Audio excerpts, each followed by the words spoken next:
2024 లేదా 25లో డిగ్రీ లేదా బీటెక్ చదివారా? సాఫ్ట్వేర్ జాబ్ కోసం ఎదురు చూస్తున్నారా? అయితే కోడ్ జ్ఞాన్ 100 డేస్ కోర్సులో చేరండి, జాబ్ సాధించండి. నమస్కారం ప్రియ చౌదరి గారు. నమస్తే అండి. భార్యాభర్తల మధ్య ఒక చిన్న ఇన్సిడెంట్ ఏదో జరుగుతుందండి. అక్కడి నుంచి భార్య అయినా సరే భర్త అయినా సరే అంటే అది నెగిటివ్ ఇన్సిడెంట్ వల్ల నుంచే స్టార్ట్ అవుతుంది. ఆ ఇన్సిడెంట్స్ కూడా ఎలా ఉంటాయి అని అంటే, ఏదో చెయ్యరాని తప్పు, చెయ్యకూడని తప్పు నువ్వు చేసేసావు కాబట్టి ఈ రోజు నుంచి నీ మీద నేను జూమ్లో పెట్టి చూస్తానని ఒక ట్యాగ్ వేసేసి ప్రతిదీ అడగటం, డీటెయిలింగ్ క్లియర్ చేసుకోవాలనుకోవటం స్టార్ట్ చేస్తారు. అండ్ ఇంక రోజు ప్రూవ్ చేసుకోవటమే.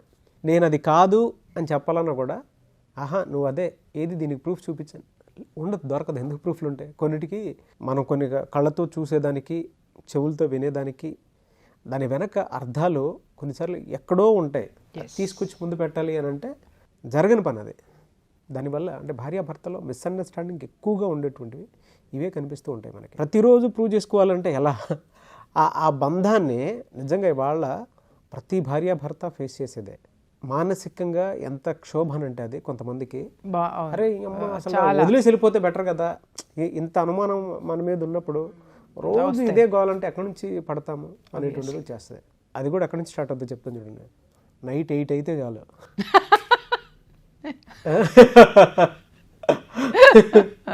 కొన్ని ఉంటాయి లేండి ఆ ఎక్స్పీరియన్స్, అంటే లేదు అని నేను చెప్పలే కానీ అది నిజంగానే కొన్ని ఉంటాయి అట్లా ఉంటాయి. అందరూ ఇది సహజం. అంటే రాను మొదట్లో ఇద్దరం క్లాస్మేట్స్ కాబట్టి పెద్ద ఇది కాదులే కానీ, అంటే మొదట్లో కొంచెం ఉండేది కానీ, ఎందుకంటే ఓహో వాళ్ళు చేశారా వీళ్ళు చేశారా అని దాని మీద నాకు అట్లా అనిపించేది. కానీ తర్వాత డీటెయిలింగ్లో వెళ్ళినప్పుడు నాకు క్లారిటీ వచ్చింది, ఓహో ఇది కాదు అని. తర్వాత నేను భాష మార్చడం స్టార్ట్ చేసి కూర్చోబెట్టి చెప్పినప్పుడు ఇప్పుడు అట్లా లేదు. అప్పుడప్పుడు ఎప్పుడన్నా జరిగిన సందర్భాలు ఉంటాయి, ఎక్స్పీరియన్స్ లేకుండా లేదు. అంటే నేను ఎక్స్పీరియన్స్ అనేది something is going on in your life అనేది కాదు, ఎక్కడో ఒక చోట టచ్ చేస్తుంది, చేస్తుంది. అయితే నేను ఇది పర్టికులర్గా తీసుకోవడానికి ఏంటంటే, అది చెప్తే వాళ్ళు కూడా ఫీల్ అవుతారు కానీ నా ఫ్రెండే ఉన్నాడు, యాక్చువల్గా జరిగేది అదే. వాడు దాన్ని బాగా సఫర్ అవుతున్నాడు. ఓకే, సఫర్ అయి ఫోన్ చేసి అడుగుతుంటే నాకే అర్థం కాలేదు వాడికి ఏ సలహాలు సూచనలు ఇవ్వాలి. ఇది పెద్ద ప్రాబ్లం కదా అన్నట్టు అనిపించింది. ఓకే, అందుకే అడుగుతున్నాను. రోజు ప్రూవ్ చేసుకోవటం అనేది ఏ విధంగా తీసుకోవాలి, అటు భార్యకైనా సరే భర్తకైనా సరే? నాగరాజు ఇక్కడ ఒకటి చెప్తున్నాను, పెళ్ళి అనేది ఒక నమ్మకం అనేటటువంటి రూఫ్ కింద బ్రతకాల్సినటువంటి బంధం. అది నువ్వు ప్రతి నిమిషము నిన్ను నువ్వు ప్రూవ్ చేసుకోవాలంటే నీకు ఆ నమ్మకం అనే రూఫ్ లేదు అని అంటే ఏమవుతుంది? ఇప్పుడు ఇంటి మీద రూఫ్ లేదమ్మా, పైకప్పు లేదు, ఇంటి పైకప్పు లేదు. పైకప్పు లేనప్పుడు ఎలాంటి పరిస్థితి నీది ఉంటుంది? ఎప్పుడు ఎండ వస్తుందో, ఎప్పుడు వాన వస్తుందో, ఇవాళ ఎండ బాగా ఉంది, ఏం చేయాలో, వర్షం ఎప్పుడు వస్తుందో, లేకపోతే ఎవరు దొంగలు పడతారో, ఇంకేం జరుగుతుందో అంటే అభద్రతా భావము, భయంగా ఉంటుంది. అదే భయం. ఎందుకంటే అభద్రతా భావం, ఎప్పుడేం జరుగుతుందో అనేటటువంటి ఇది ఉంటుంది. నమ్మకం అనేటటువంటి ఆ షెల్టర్, ఆ సెక్యూరిటీ నువ్వు ఏర్పరచుకోకపోతే లైఫ్ కూడా రూఫ్ లేనటువంటి ఇల్లులో ఉన్నటువంటి జీవితంలానే జీవితం కూడా ఉంటుంది. బట్ కొన్ని యాక్సిడెంటల్గా జరిగినప్పుడు ఎందుకు ఆ ప్రొటెక్షన్ మీద గుచ్చి మనమే పొడుచుకున్నట్టు ఉంటుంది కదండి. అంటే నేను ఇక్కడ ఒక విషయం చెప్తున్నా, మీరు అన్నట్టు కొన్నిసార్లు అబద్ధాలు ఆడాల్సి వస్తుంది, తప్పదు, అదే జీవితం. కానీ అన్నిసార్లు అబద్ధాలు ఆడుకుంటూ వస్తే మాత్రము క్షమించరాని తప్పు. ఇప్పుడు ఇక్కడ నేను ఒక విషయం చెప్తున్నా, ఏ విషయమైనా సరే, భార్యను భర్త మోసం చేయటం కానివ్వండి, భర్త భార్యను మోసం చేయటం కానివ్వండి, ఒకసారి అబద్ధం ఆడాడు అనంటే అది పొరపాటుగా క్షమించేయచ్చు. రెండోసారి కూడా సేమ్ అదే విషయంలో తప్పు జరిగింది అనంటే ఏదో గ్రహపాట్లో చేసేసాడేమో అని వదిలేయచ్చు. మూడోసారి కూడా జరిగింది అంటే అప్పుడు మనం ఒక నిర్ధారణకి రావాలి, అది వీడికి అలవాటు రావాయి లేదా ఆమెకి అలవాటు రావాయి. అబద్ధాలు చెప్పటము, లేకపోతే దీన్ని ఏమార్చటము, లేదు అనంటే దాన్ని హైడ్ చేసి మాట్లాడటము, దాచిపెట్టి మాట్లాడటము, అంటే అక్కడ ఒకటి ఉంటే దాన్ని ఇంకొక విధంగా ప్రొజెక్ట్ చేయటము, ఇలాంటివన్నీ కూడా పదే జరుగుతుంటే మాత్రము ఖచ్చితంగా దాన్ని ప్రూవ్ చేసుకోవాల్సినటువంటి అవసరం ఉంటుంది. ఎవరు ప్రూవ్ చేసుకోవాలి? చేసేటటువంటి వాడు ప్రూవ్ చేసుకోవాలి. ఎక్కడో ఒక చోట పులి స్టాప్ పెట్టాలి దీనికి. ఎలా పులి స్టాప్ ఎక్కడ పెట్టాలి? ఇందాక మీరు ఒక మాట అన్నారు కదా, ఏమండి మొదట్లో మాకు కూడా అట్లా ఉండేవి. నేను కొంచెం వాయిస్ మార్చి కూర్చోపెట్టి అది కాదు అని చెప్పాను నేను. అప్పటి నుంచి కొంచెం నాకు ఎందుకంటే నా క్లాస్మేట్స్ కాబట్టి, ఇప్పుడు నేను ఏది అయినా సరే నా క్లాస్మేట్స్ కాబట్టి నాకు అది ఈజీ అయిపోయింది. అది తప్పు. లెవెల్ ఆఫ్ నువ్వు అనుకున్నావు నా భార్య నా క్లాస్మేట్ కాబట్టి నాకు ఈజీ అయింది అని నువ్వు అనుకున్నావు. అక్కడ అది కాదు విషయము. నువ్వు చెప్పే విధానము, కన్విన్సింగ్ విధానం ఏదైతే ఉందో ఆ అమ్మాయి నమ్మింది. ఆ అమ్మాయిని నమ్మకంగా నీ వాయిస్ లో ఉన్న నిజాయితీ ఏదైతే ఉందో అది నమ్మింది. ఇక్కడ ఇంకొక ప్రమాదం కూడా ఉంది. అలా నమ్మించేటటువంటి భర్తలు ఉన్నప్పుడు నమ్మని భార్య ఉందనుకుందామండి, ఆ భార్య చాలా ప్రమాదకరం, ఆ భర్త కూడా చాలా ప్రమాదకరం. అంటే వీళ్ళు ఏంటంటే ఒకదానికి ఫిక్స్ అయిపోతారు, వీడిని నమ్మకూడదు, దాన్ని నమ్మకూడదు వెనక ఇంకొక అర్థం ఉంటుంది. ఏంటి అంటే వాళ్ళకి వేరే ఎజెండా ఉంటుంది. అవునా? అంటే ఎట్లా? 100% ఉంటుంది. ఇప్పుడు నేను నా పుట్టింటి వాళ్ళు, నా మొగుడు ఏం చెప్పినా కూడా నా పుట్టింటి మీదకి నేను చేసే వాటిని క్వశ్చన్ చేయకూడదు. అంటే నేను వాడిని ఎప్పుడు క్వశ్చన్లోనే పెట్టాలి. వాళ్ళ సెల్ఫ్ 100% నీ మీద నమ్మకం లేదు, నీ మీద నమ్మకం లేదు, నీ మీద నమ్మకం లేదు, నీ మీద నమ్మకం లేదు, అయిపోయాయి. వాడు జుట్టన్నా పిక్కోవాలి, దీనికి టోటల్గా సరెండర్ అన్నా అవ్వాలి, లేదా ఈమె వాడికి సరెండర్ అయిపోవాలి. సరెండర్ అయిపోయినా వాళ్ళ యాటిట్యూడ్ అలాగే ఎందుకు ఉంటుంది అని అంటే హిడన్గా ఏం జరుగుతుందో ఒకసారి చూడండి. Whether she or he. పదే పదే ఇవే జరుగుతున్నాయి. మిమ్మల్ని నమ్మకం లేనటువంటి పరిస్థితుల్లో మిమ్మల్ని పెట్టేశారు అని అంటే ఒక ఎజెండా అక్కడ ఏదో ఉంది, ఖచ్చితంగా ఉంది. ప్రేమ, తోటకూర ఇవన్నీ పక్కన పెడదాం మనం. వ్యాపారాత్మక ధోరణి, అది వ్యాపారం అనే అంటాను నేను. ఎందుకంటే మానవ సంబంధాలన్నీ ఆర్థిక సంబంధాలే. నువ్వేం లేకుండా, నువ్వేం ఉద్యోగం చేయకుండా 6 నెలలు ఇంట్లో కూర్చో, అట్లాగే నేనేం సంపాదించకుండా, లేకపోతే నేనేం చేయకుండా ఇంట్లో కూర్చోకుండా బానిస కంటే హీనమైపోతుంది నా బతుకు. ఎవడు దేక్కడు నన్ను, ఎవడు మాట్లాడ్డు. నేను ఆర్థికంగా, నేను సమాజంలో ఒక పలుకుబడిని క్రియేట్ చేసుకొని తెచ్చుకొని దాన్ని సాధించి ఉన్నాను కాబట్టి ప్రతి ఒక్కళ్ళు ఓకే నేను పలానా అనే ఒక ఐడెంటిటీ ఉంది కాబట్టి, నా వెనక ఒక ఆర్థిక పరమైనటువంటి బలం ఉంది కాబట్టి నన్ను జనాలు యాక్సెప్ట్ చేస్తున్నారు. వాళ్ళ బలం పెంచుకోవడం కోసం యువతల వైపు బలహీనత పరిచయాలు 100% అండి. రాసి పెట్టుకో. అరే నువ్వు ఒకసారి మీ ఆవిడ కూర్చోబెట్టి చెప్పావు, షీ హాస్ కన్విన్స్ అయిపోయింది అనుకున్నప్పుడు అది నిజంగా పొరపాటు పడింది ఆమె, లేదా నువ్వు పొరపాటు చేసావు, ఆమె యాక్సెప్ట్ చేసింది, క్షమించింది. నువ్వు ఆ క్షమాపణని నువ్వు హ్యాపీగా ఫీల్ అయ్యావు, అలాగే ఆ వివరణని ఆమె స్వీకరించింది. అది సరే, నా భర్త పొరపాటుగా చేశాడో, తప్పే చేశాడో, ఏం చేశాడో నా దగ్గర ఓపెన్ అయ్యాడు, నాకు ఇది ఎక్స్ప్లెయిన్ చేశాడు, తనున్న ఆ పరిస్థితుల్లో అలా చేయవలసి వచ్చింది కాబట్టే నా భర్త నా దగ్గర నిజాయితీగా ఒప్పుకున్నాడు అనేటటువంటిది ఆ పద్ధతిని వివరించి చెప్పాడు. కుటుంబం అంటే ఇలా ఉంటుంది, ఇప్పటి వరకు నేను కుటుంబంలో లేను, అతని కుటుంబంలో నేను అసలు లేను, కాబట్టి అతని కుటుంబం గురించి నాకు చెప్పాడు కాబట్టి నేను తెలుసుకోవాల్సినటువంటి అవసరం ఉందని చెప్పేసి ఈవిడ గనక అర్థం చేసుకొని నీతో మింగిల్ అయి ఉంది అని అంటే మాత్రము అది 100% ఖచ్చితంగా ఇద్దరి మధ్య ఒక సంయమనము, ఒక సఖ్యత ఏర్పడుతుంది.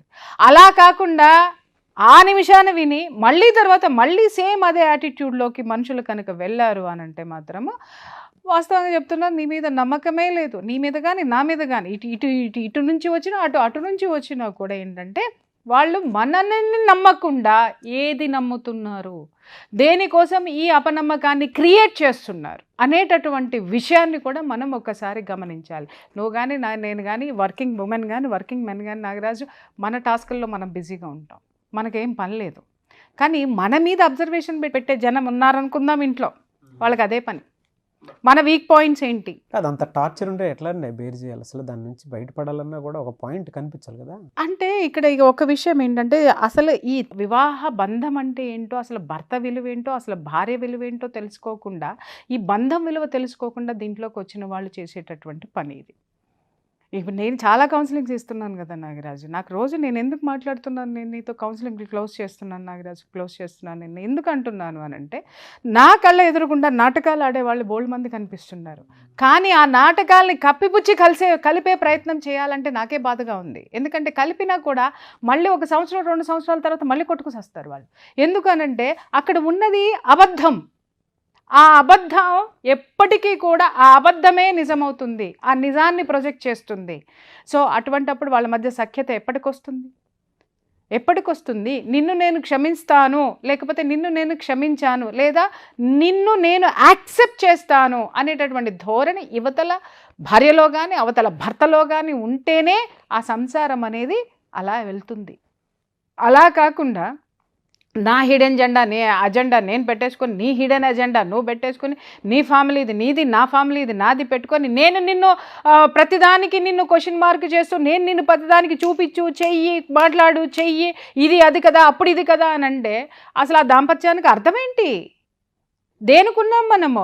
అరే కొంపకి వెళ్ళి మగాడు కొంపకి వచ్చాడు అని అంటే కాస్త నా భార్య ఇవాళ ఏమి వండి పెట్టిందో, నాకు ఏమి ఇష్టమైన మాటలు చెప్తుందో అనేటటువంటి దాంతో ప్యారీసే నన్ను ఎంత గారాభంగా చూసుకుంటుందో, ఎంత గారాభమైన మాటలు చెప్తుందో, ప్రేమమయ పూర్వకమైన మాటలు చెప్తుందో అనేటటువంటి ఆనందంతో భర్త ఇంటికి వెళ్ళాలి. అలాగే భార్య కూడా కష్టపడిందో లేకపోతే ఇంట్లో కష్టం చేసి ఉందో, నా భర్త రాగానే నాకు ఐ లవ్ యూ చెప్తాడా, లేకపోతే నేను చేసిన పనిని, నేను చేసిన వంటను అప్రిషియేట్ చేస్తాడు, లేకపోతే ఇంకోటి చేస్తాడు, ఇది బాగా చేయాలి అనేటటువంటి ఈ యొక్క యాటిట్యూడ్ ఇవాళ ఎంతమందిలో ఉంది అబ్బాయి చెప్పు? ఉందా అసలు? లేదు. ఎవడకాడు ఆడుకుని తన్నుకొని స్విగ్గీలు ఆర్డర్ చేసుకొని తిని కూర్చుంటున్నారు. కాబట్టి ఆ మాధుర్యం తెలియట్లే. ఎందుకంటే ఆ టేస్టులు స్విగ్గీలు ఇస్తున్నాయి కదా. అందుకని భర్త యొక్క సంపాదన విలువ, భార్య యొక్క శ్రమ విలువ భర్తకి తెలియట్లేదు, భార్యకి తెలియట్లేదు. కాబట్టి నా కడుపు నాకు టైంకి నిండిపోతుంది కదా. నిండిపోతున్నప్పుడు నేనేం ఆలోచిస్తాను? నా కడుపు నిండే పనే ఆలోచనే నేను చేస్తాను. ఇలా వన్ సైడ్ ధోరణి ఉన్నప్పుడు దాన్ని కంటిన్యూ చేయాలా, బ్రేక్ చేసుకోవాలా? నాగరాజ్, ఇక్కడ నేను ఒక విషయం చెప్తున్నాను. నా జీవితము నేను వాళ్ళని ఏ విధంగానైనా భరించే శక్తి నాకుంది అని అనుకున్నప్పుడు ఖచ్చితంగా జీవితాంతం భరిస్తూనే ఉండండి. భరించటం అనేది అంటే ఇలానే ఉంటుంది అని అంటే, అలానే భరించాలని అంటే ఎవరికన్నా సరే ఆ తలకాయ నొప్పి వచ్చేస్తాయి. వీళ్ళకి ఏంటంటే నాగరాజు, కొంచెం పెద్దవాళ్ళ మధ్య కూర్చోబెట్టి కౌన్సిలింగ్ అనేది వీళ్ళకి అవసరం ఉంటుంది. కౌన్సిలింగ్ ఇప్పించండి. ఇప్పించినప్పుడు మారిన వాళ్ళు చాలామంది ఉన్నారు. మారకుండా అదే ధోరణి పోతే నష్టపోయింది కూడా వాళ్ళే ఉన్నారు. ఎందుకంటే కష్టపడే వాళ్ళకి ఎప్పుడూ కూడా నష్టం ఏం లేదు నాగరాజు. నిజాయితీగా ఉండేవాడు ఎప్పుడు నష్టపోడు నాగరాజు. జనాలు అందరూ అంటారు కానీ వాడు పాపం అని అంటాడు. కానీ పాపం ఎప్పుడవుతాడంటే వాడు వెర్రి వెంగళప్పలాగానో లేదా అది వెర్రి వెంగళప్పలాగానో ఎదుటివాడి తప్పుల్ని, తనలో ఉన్నటువంటి అధిక ప్రేమ ఒకటి ఉంటుందబ్బా. ఆ అధిక ప్రేమతోటి ఆ తప్పుల్ని భరిస్తూ కూర్చుంటే ఎవడు నిన్ను ఆదుకోవాల్సిన అవసరం ఆ దేవుడికి ఏముంది, నాకేముంది? ఇప్పుడు నేను చెప్తాను, నేను నీకు ఒక అలవాటు చెప్పా, ఎవరైనా నువ్వు వచ్చి కూర్చునేటప్పుడు నీ ఈ పని చేయి అంట. రోజు నాతో తిట్లు తింటానే ఉంటావు నువ్వు కూర్చొని చేసేటప్పుడు, నేను చూస్తూనే ఉంటా. ఒక్కొక్కసారి సడన్గా నీకే ఇలా ఒక 4 రోజులు 5 రోజులు చూసిన తర్వాత 6వ రోజు నన్ను చూడంగానే నీకు ఫస్ట్ ఏం గుర్తొస్తుంది? అది గుర్తొచ్చి అలర్ట్ అయిపోతావు. బాబాయ్ ఈ పీవిడ ఇక్కడికి వస్తుందిరా బాబు, నేను కూర్చునేటప్పుడు నేను ఆవిడ వచ్చేసింది బాబాయ్ ఒరిజినల్ ఇది అని అలర్ట్ అయిపోతావు. 1 2 3 4 5 కానీ 6వసారి ఖచ్చితంగా నీ బ్రెయిన్లో కూర్చుంటుంది అది. ఎందుకు? I'm no way concerned in your life, but I'm concerned with your profession.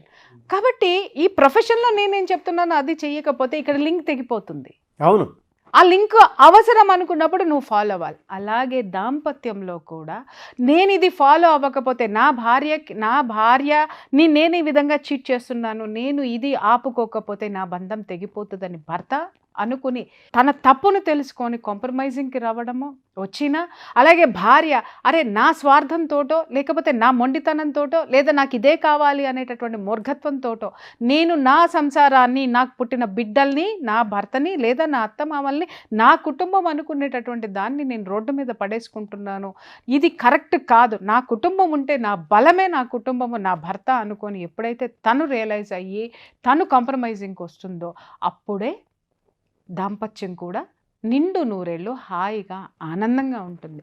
Egos ఇవాళ ఏమైపోయినాయి అంటే నాగరాజు గారు, కాస్త మన జొమాటోలోనూ స్విగ్గీలోనూ కొంచెము ఆ టేస్టీ సాల్ట్ ఒకటి కలుపుతున్నాడు. ఆ సాల్ట్ ఏమవుతుందంటే మనిషిలో ఉత్ప్రేరకాలను పెంచేసి ఈగో అనేటటువంటి ఒక పదార్థాన్ని టన్నులుగా తయారు చేసేస్తుంది. కాబట్టి ఎందుకో చిటికేస్తే అన్నీ వస్తున్నాయి, మీట నొక్కంగానే అన్నీ వస్తున్నాయి. ఇవాళ రేపు ఇంకొక యాప్ చూసాను, అమితాబ్ బచ్చన్ గారు చెప్తున్నారు, స్పెషలిస్టులు కూడా ఇంటికి వచ్చేస్తారంట, డాక్టర్లు. అవును. కాబట్టి ఇక్కడ మనం అర్థం చేసుకోవాల్సింది ఏంటంటే విడాకులు కూడా అట్టాగే వస్తాయి రెడీగా, అది అర్థం చేసుకోండి. ఇది కావాలి అనుకున్నప్పుడు మీరు ఇందాక చెప్పినట్లు అర్థం చేసుకొని భరించడం ఒక ఎత్తు అయితే, నిలబడటం ఇంకొక ఎత్తు. ఎస్, ఏ విధంగా తీసుకోవాలనేది వాళ్ళ మీద డిపెండ్ అయ్యింది. అంతే. థ్యాంక్ యూ అన్న, thank you so much Priya Chaudhary గారు.